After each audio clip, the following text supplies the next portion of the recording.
do something like that. Right. Okay, where is Tony? Mhm. Okay, so as I was saying, can I go on now? Yep. Okay. And Pauline, yeah, can I go? So Yep.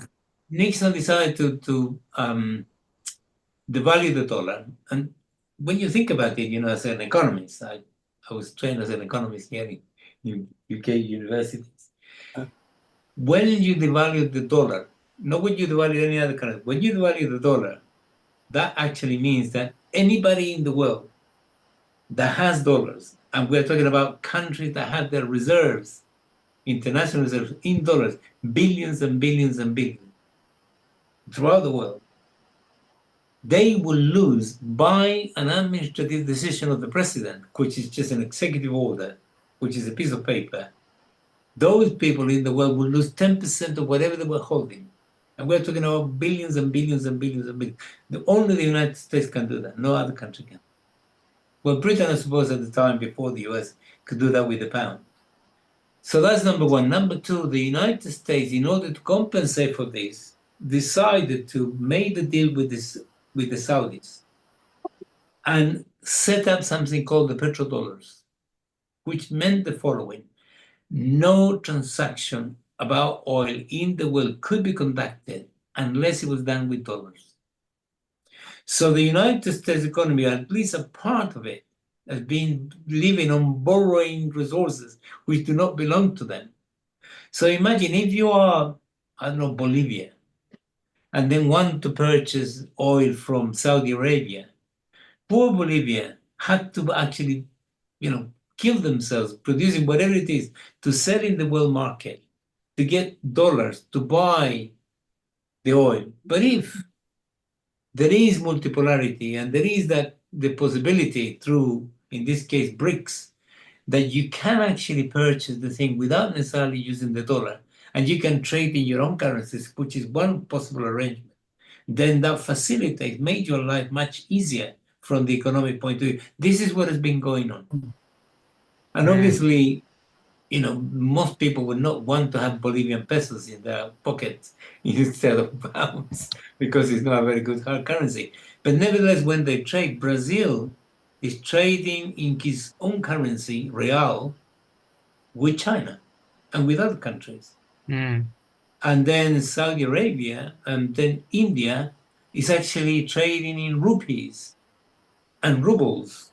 And the Russians are trading in rubles and rupees and yuans. And, the basket is getting bigger and bigger. Of course, there are complications of every imaginable kind. What is the value? Does it change tomorrow? And so on. Obviously, there are complexities which are not easily sorted out.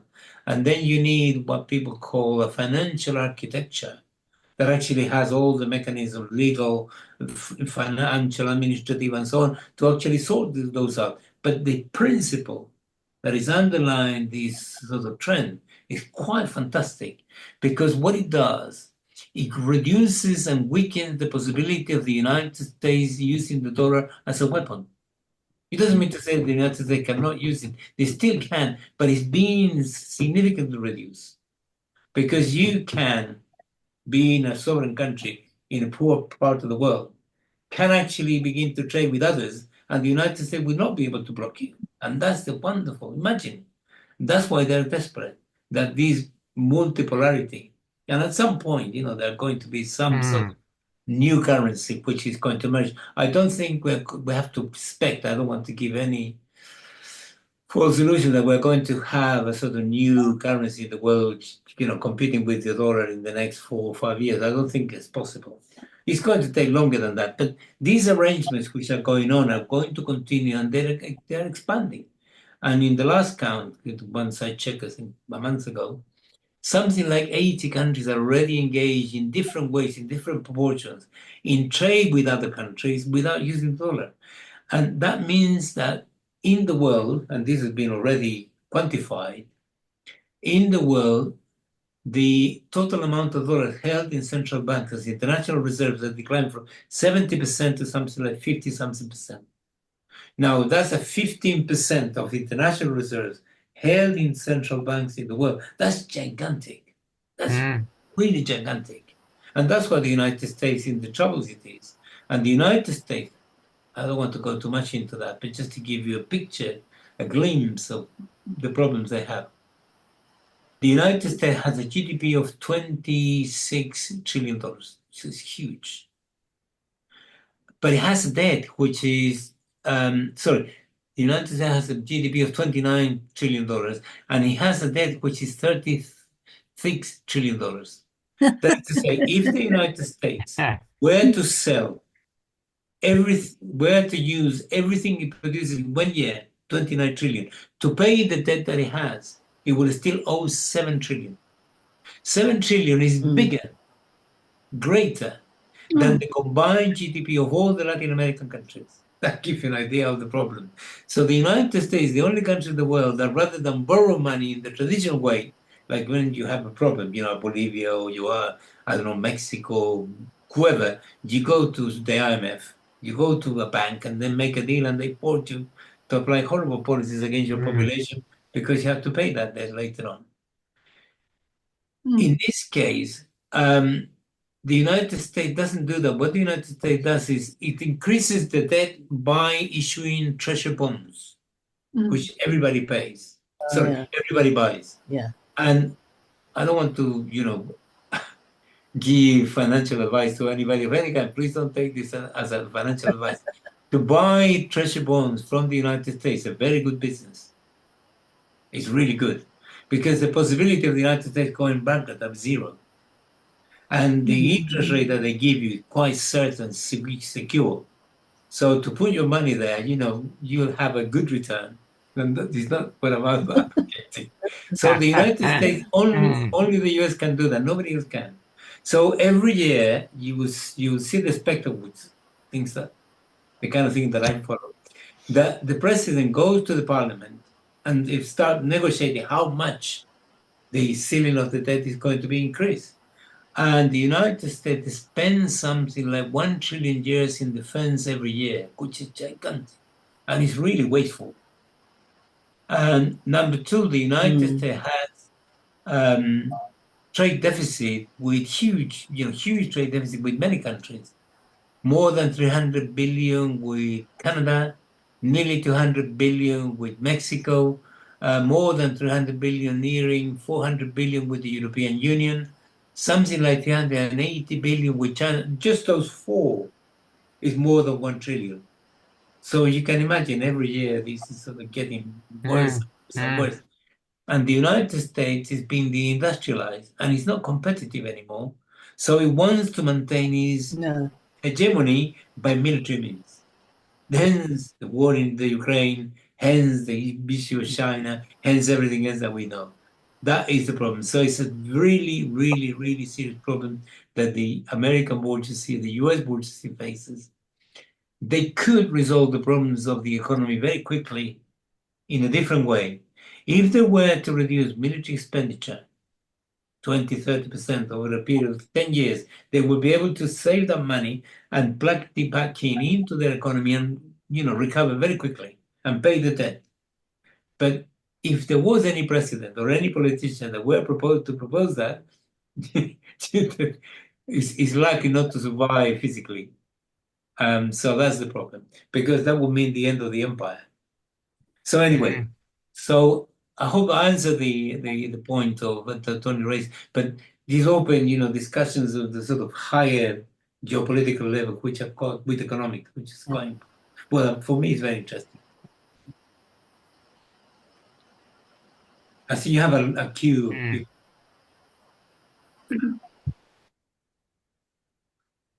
I think it was Rose first. Yeah, in fact, you can you hear me? Yeah. Okay. All right. Okay. Yes.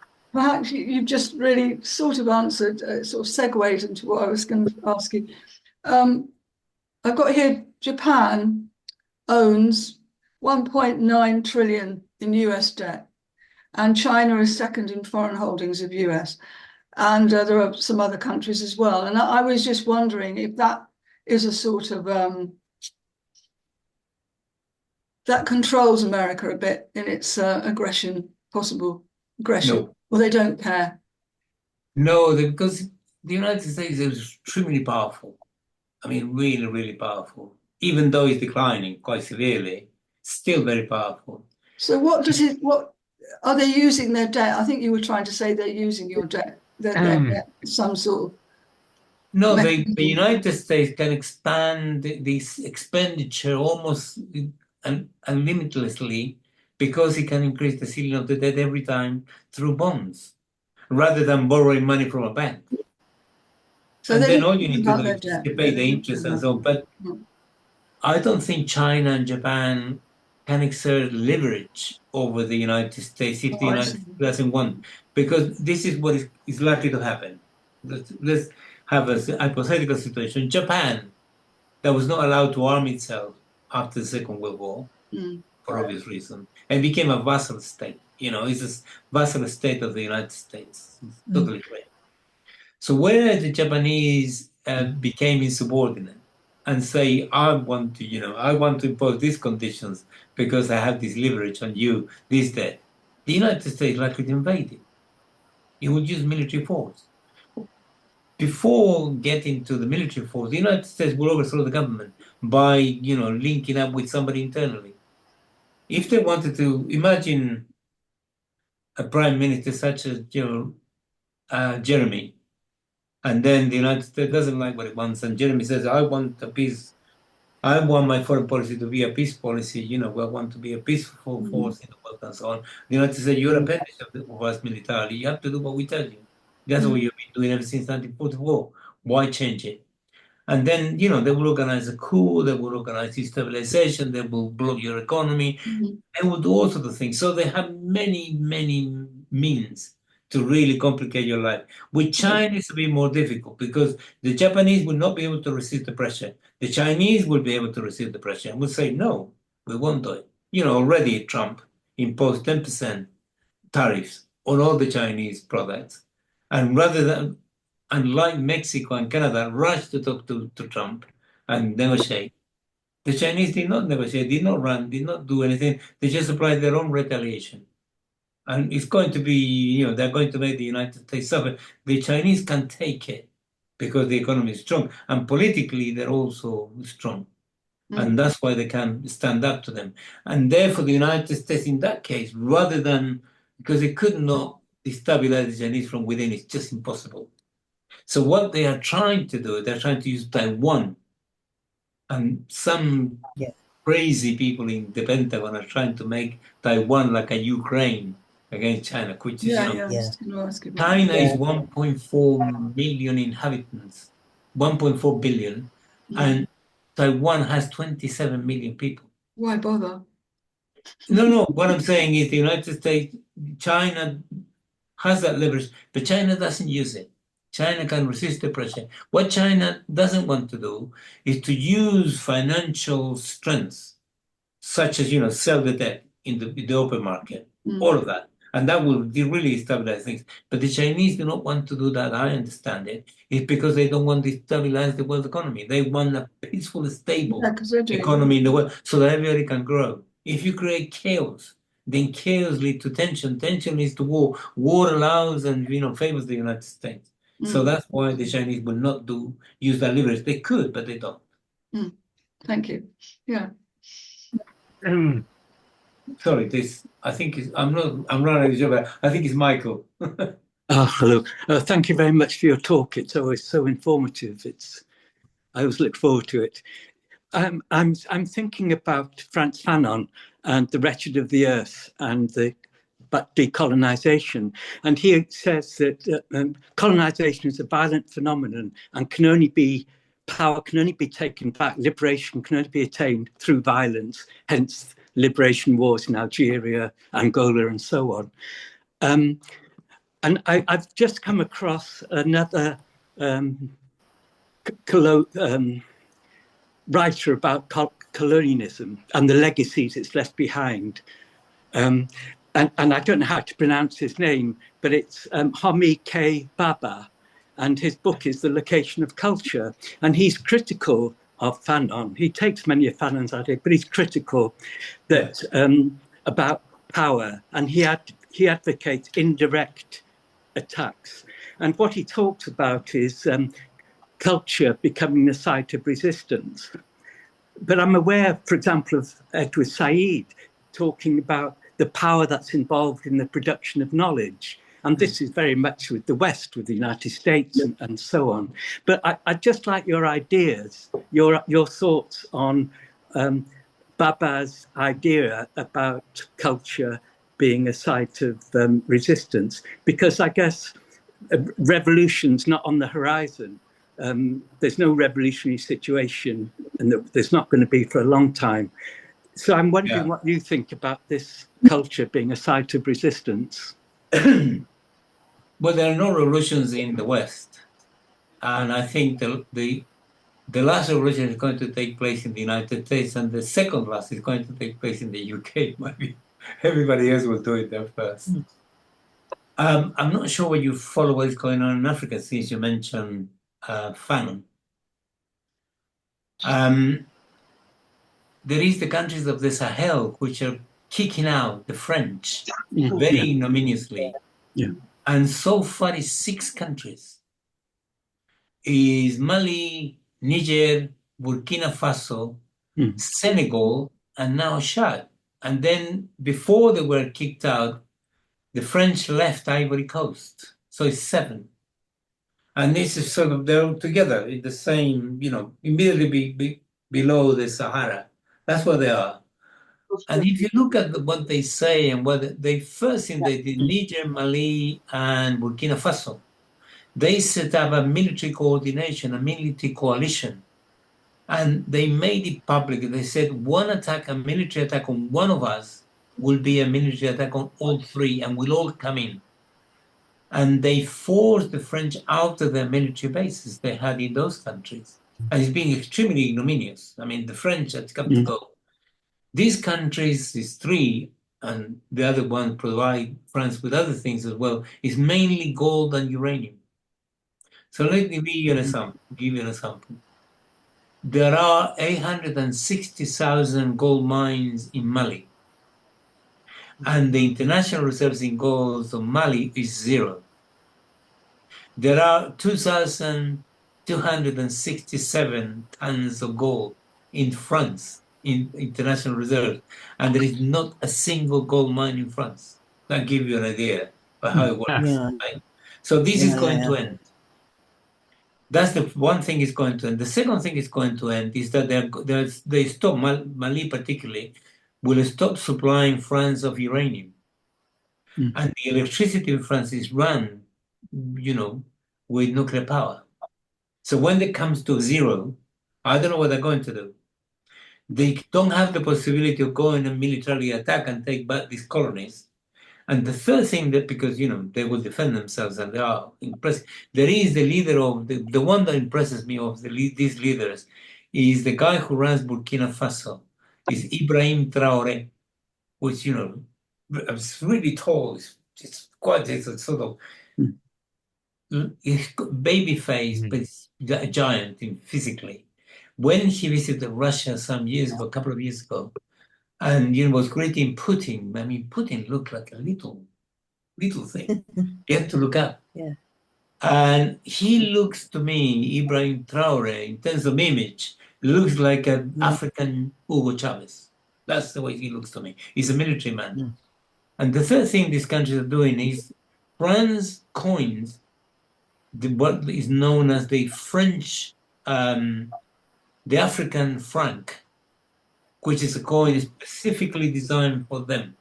And there are 14 nations in Africa that actually depend on the coinage of their currency by France. And many of them have to give 50% of the total to France as payment. Can you imagine? This is sheer pillage and exploitation. This has come to an end as well.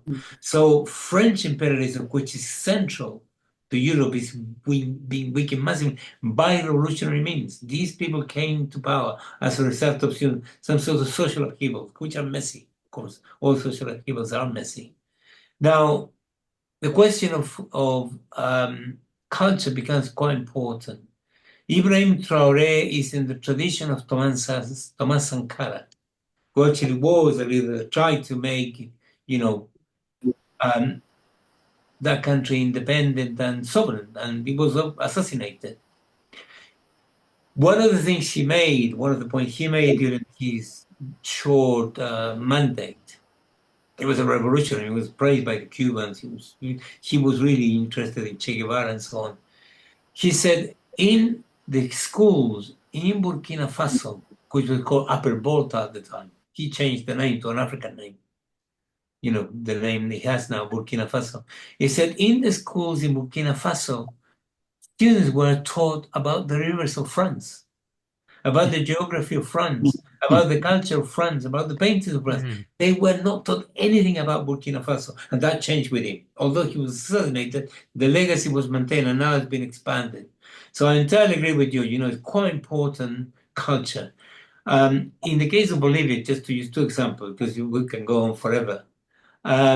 Bolivia has, the population of Bolivia is 65% indigenous. And the white population, you know, real white, you know, sort of, I don't know, Aryan sense, is something like 1%. And if you were to be general with whiteness, I think it's maximum 5%. Then there is a mestizo population with about 25%, and then 65% are indigenous. Spanish is their second language. So what Evo Morales and the revolutionaries they have done is not only have a new constitution that gives people the right to health, the right to education, and everything that we expect from a socialist process, but they also restore their national dignity as nations, because there are 37 languages now which are official in Bolivia. And then people are taught not only about their culture, indigenous culture, they are taught in their own languages. And so therefore, this is extremely important. Now, I don't know how to translate that into Europe. We have to work on that one. But it is very important. So the final point is the question of violence. Let me use the Latin American example, if I may, to try to sort of open up a conversation, because we're not going to be able to resolve the issue that you're raising. We in Latin America were dominated by what we call the Cuban paradigm. That is to say, you organize a guerrilla force, you defeat a dictator or somebody who is in the pockets of imperialism, you overthrow them, you destroy their state, you build a new state completely, and proclaim socialism and start building it with all the complexities associated. Then there was Salvador Allende in Chile, in my country. And then he tried to do the same by peaceful means through elections. And we didn't get there, but, we lasted for 3 years. And that was quite interesting. So at the time, I remember, after our defeat, which was quite bad, I thought, what do we do? I mean, the Cuban way is not possible because it's not happening anymore in the same way. And the Allende way, it doesn't happen either because they kill you. Yeah. But then there was Hugo Chavez that somehow in Venezuela emerged, and he combined the two. He combined the revolutionary transformation of the state through constitutional transformation, mobilization of the masses, and transformation of the state. If you were to compare the state that exists in Venezuela today compared to the state that Chavez came to when he became the president in 1998, is worlds apart. So the revolutionary transformation the Cubans did in Cuba, in Venezuela, they've done it in this way, which is messy, it's slow, it's complicated, with a step forwards and a step back and so on, but it can be done. So final point on the question of violence is, it depends on them.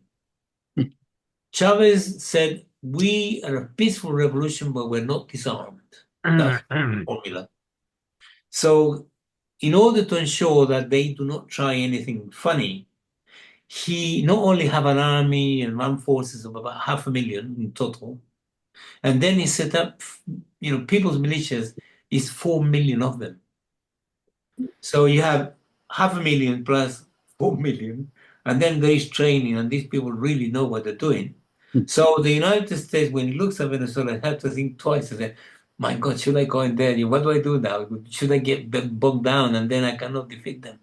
So it depends on that. The case of Fanon was in the Algerian Revolution was very specific because the situation was so desperate and French imperialism was so brutal, so brutal. You know, just as a result of repression, French imperialism killed, assassinated, murdered, butchered 1.5 million people and used concentration camps. So there was no possibility of doing anything else. And if you know the Battle of Algiers, which I'm sure you do, then you see exactly, you know, that what Ali Lepoint says in the films. He said, you have to do it this way. And he joins the revolutionary struggle arms in hand. So it depends very much on the specific circumstances. Nevertheless, violence or the organization of violence, not necessarily violence in itself, is inevitably one of the driving forces of history in two senses, to finish the point. When the right wing, when the ruling classes apply violence against you, people have to defend themselves, and that creates this conflict.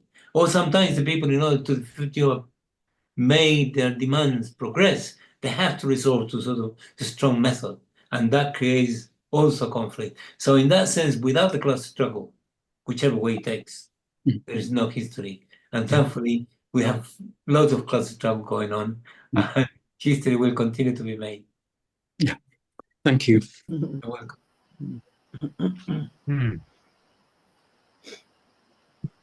There you go.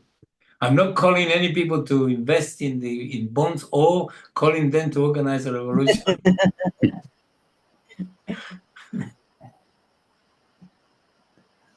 Is that Paul? I'm quite happy to. Have you got any more questions for Francisco? I mean, it's been a wonderful, mind-opening journey through vast expanses of the world. And Paul has had his hand up forever. I think he actually. I thought he just left it up there because he'd already spoken. He forgot to load it. I don't know. Yeah. Hello. Hello. Go on, Paul. I was just asking what his thoughts were on the rise of why so many Europeans are voting for right-wing parties when they actually haven't got a lot to offer other than stop immigration. So the rise of the right wing in Europe, yeah? Yeah. How much time do we have left? Right. Yeah. What his thoughts are on why Europeans are Oh, we've got 8 minutes, Anne. Okay. Oh, lovely. Let's deal with these quickly. Not because the right wing can be dealt with easily, but because of time. When you have a crisis of the scale that Europe is going through, Europe is being pretty much not destroyed, but pretty much put down by the United States, by Biden particularly. You could not imagine that Germany was going to deindustrialize. If somebody were to tell me 5 years ago, 3 years ago, Germany is going to deindustrialize, I would send them to get their brains examined. But it's happening. And then in Europe, the only two military powers that count are the French and the British. The rest, they don't have really serious stuff when it comes to, confronting the World War, that sort of thing. So given that the social democracy and the traditional right wing have dedicated themselves to destroy the welfare state, which is what gave Europe its progressive nature overall, in all sorts of ways, then they're destroying it. And in order to destroy them, they have to actually undermine democracy. And when you destroy these and then undermine democracy, people are going to resist, they have been, but you have to find a scapegoat. The bourgeoisie is very clever at that. And what it does is deflects things by blaming somebody else. So racism is the weapon they're using. And racism is persuading substantial sections of the working class that that's the way to go. The way to resolve the problem is by expelling these people who are taking our jobs, our welfare state, using our national health service, our houses, and so on. That is very powerful. And because the native working classes do not see serious improvement Then they go for somebody who proposes simplistic solutions, extreme right wing. And the left is very weak. And the reason why the left is very weak, I'm going to be very careful with this, I'm going to be quite diplomatic. The reason why the left is weak is because inevitably it's got to sort of link up with, as much as possible, with sections of social democracy. So whether it likes it or not, you could see coalitions of every kind everywhere. And, I'm not against them. It's just a tactical question, and sometimes you have unintended consequences.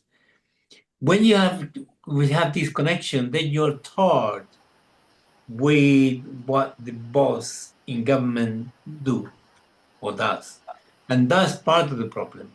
And as a consequence, the left is quite weak in many places. If you were to look at the size of the communist parties in the whole of Europe, 2%, 3%. In France, with the biggest communist party ever, now it's down to 1% electoral, 1%. So that is the process has been incubating for a long time, and now it's time. However, the extreme right wing has an interesting dimension, interesting in a sort of international global way. They tend to be more independent from US foreign policy than the traditional social democracy and the traditional right. They tend to capitulate less. You have the case of Orban, you have the case of Meloni. There are not people that are right. Nevertheless, they stand up to the US much better than Pedro Sanchez or Starmer. Starmer is doing his show now, but it's not going to last too long. So that is what explains the problem, and it's quite a difficult one. What do you do? You have to oppose the warmongering. You have to oppose racism. You cannot really give one little millimeter to any of that pressure. And the moment you do, you are in trouble. This is something that, we have to go on rethink. And I think in the case of the UK, I think the left here is quite healthy compared to other places, I must say. It's got influence, it's got newspapers, it's part of the organization. It leads mass organizations in many respects. It doesn't run them, doesn't control them, but it leads them. And many of the ideas about these things come from many of them. So this is a good thing. And in that sense, there is a strength. And perhaps other countries could actually use some of the experience here. Let me end with one example. If you go to Spain, there are something like 57 Cuba Solidarity campaigns, because every little political party would like to have their own little Cuba campaign, because it's interesting, it gives you prestige. In the UK, you have one, and it's national, and that's a wonderful job. So that's the difference, and I think it's that experience that is here, which has been crystallized in all sorts of ways. I've been active ever since 1978 here, and I've seen it how it's gone. That is part of the problem. So let's see how it goes. I think the extreme right wing is beginning to fragment the unity of the bourgeoisie in Europe, which is not going to help the United States. And we have to really do as much as we can to maximize those tensions in order to defend the working class and defend the immigrants and defend everyone, because they're all the working class. I'll leave it there. Long live the working class.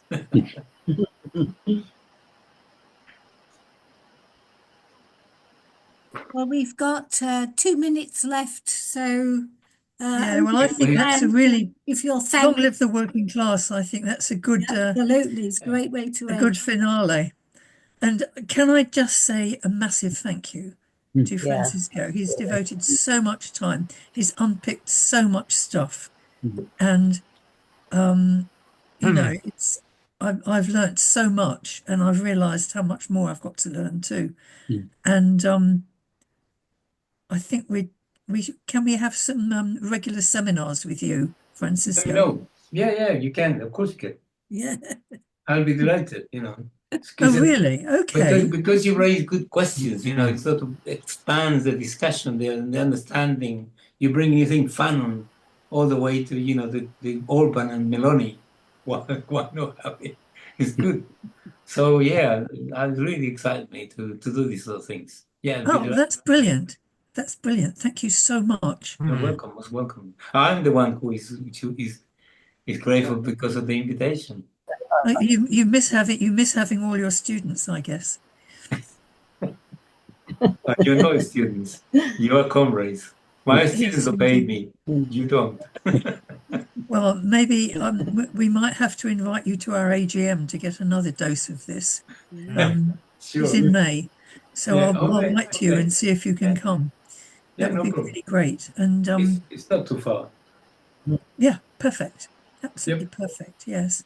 And really, thank you to everybody who Anyway, so thank you very much, and contributed. don't lose your spirit. Thank Things, you you. know, I've been in the worst possible situation with the military dictatorship, and we thought it was going to last 40 years and we will all be dead. And you have to fight anyway, no matter how difficult it is, and because humanity prevails, and there is nothing more humanity than the politics of the working class. So there you go. Yeah. Thank you so